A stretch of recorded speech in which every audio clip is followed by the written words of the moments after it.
Not all waterfalls are good places for the casual miner to find gold. For example, my friends and I had no luck at all at this waterfall. Now, we knew this was a gold-bearing stream, but the water was just too deep for us to get any decent material to work. Please note that this video is just for the casual miner and not for those with advanced equipment, specialized skills, or those willing to spend enormous amounts of time and effort. One of the ways to find potential waterfalls is to use Google Earth. For instance, check out this image from Google Earth. Can you see the waterfall? Now the arrow should make it easy to see. So, as a result of this image, we set off to explore this site.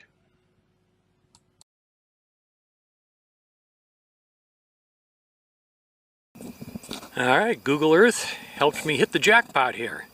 In fact, there are some bedrock mortars. Let me just walk along the rock here, and you can see them. I haven't cleaned any of them out yet, but they're still very distinct. There's one there, and there's 4 within the frame right there, 4 or 5, and a couple more. So we found the bedrock mortars, and I've done some research, and I know that this particular area hasn't been surveyed before. There's no reports on the area, so these bedrock mortars have never been documented before. And at the bottom of this rock formation, you can see where the here's the creek, and it comes down, comes across this big rock formation that stretches across the creek, drops off, and there's a great big pit right there where the water would have flowed into and accumulated, and there used to be a pond there. Well, I've come up the creek a little ways, and I've come to another large rock formation that cuts directly across the creek. And as you can see, the creek up above this formation is pretty flat, but it comes to this big rock and then drops off.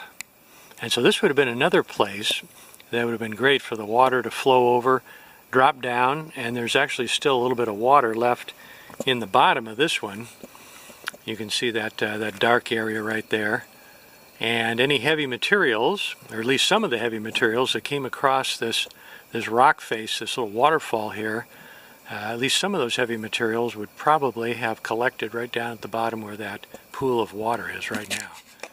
Now that pool is pretty scummy right now, and so it's not something where I want to do any excavating in.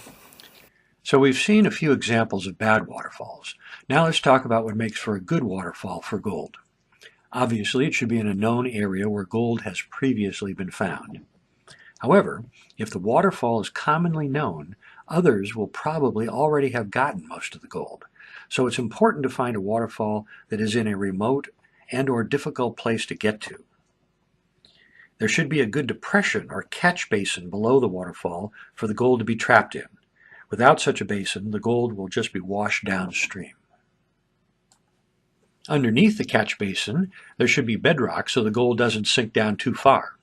Also, the depth of the gravel above the bedrock shouldn't be too deep. The further you have to dig to get to the bedrock, the more difficult the job becomes.